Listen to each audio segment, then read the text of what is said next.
Yeah, that was my first industrial program. I was getting a lot of people referrals from AA just to dry the guys out.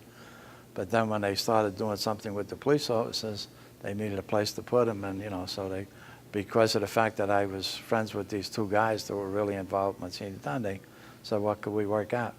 So I used to get them coming up to the villa, to Glen Acre Lodge, and they would get, they'd come in and they'd be real, kind of angry. They thought they'd be going back over the George Washington Bridge. Instead, they find themselves riding up 17, wonder where the hell they were at. And they were very angry because when they were in, Mount Carmel Guild was the place I was talking about in Paterson, New Jersey. And that was like in a big loft building. So they put them in there, closed the door behind them, and they were 5 days.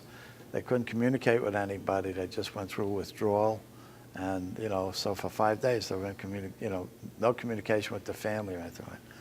So by the time I got them, they were really very angry, and I used to send them to a meeting. They used to bring them up usually on a Friday night.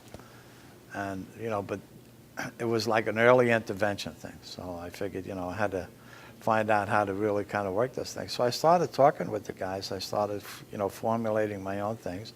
Started asking them some questions. I started to, talk about the unmanageability of their lives and, just trying to sharing some experiences. So you were really developing your own treatment technology.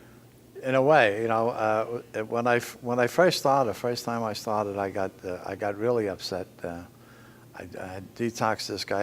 I used to detox all the guys, and it was kind of rough. I would stay up all night with the guys, and I was a lot younger then, so sometimes we'd get a little nasty with each other or something like that. We'd get a little, there'd be punches thrown or something like that, and that was okay. But this one guy, I was with him in the I call it the ulcer department. And about 3 days, this guy went into hallucinations. And somehow or other, he thought I was a Japanese admiral.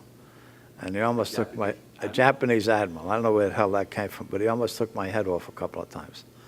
And I realized he was under the influence. He was coming, so that didn't bother me too much. But anyhow, he came out of the ulcer department, and we were sitting at the coffee table. And I asked him how he was doing, and he told me to do an unnatural act with myself. And I just blew up, and I hit the guy. And after I hit the guy, I said, this isn't the business for me. I don't belong doing this. This is not the way it's supposed to be done. I was used to people in the program that called up looking for help. These guys really didn't know what was going on. They were really kind of completely in the dark. What year is this?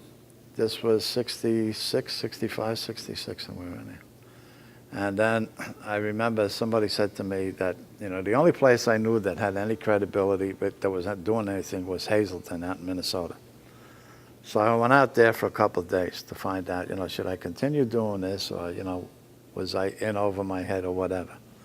When I went to Hazleton, I was trying to find out what was the philosophy. At that time, they were very into the 12 steps and the recovery process. And, so I listened to these guys. And one of the things I learned out there, they said that 80% of the recovery will take place with the spirit of the people in the facility. And somehow or other, that made sense to me. That made, I could buy that. 80% will take 80% of the recovery that's going to take place, 80% of treatment will happen with the spirit in the house and the fellowship where it's at, the people coming in.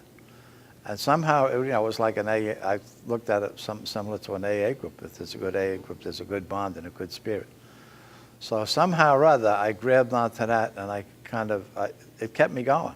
I felt I could really deal with that and handle that. So when I came back from there, I had a little better understanding. They told me how discouraging it would be, and trying to hang out, and they had some detox facilities out there. So then it kind of grew from there. It kind of grew. At this point, you're working alone? I'm working alone, yeah.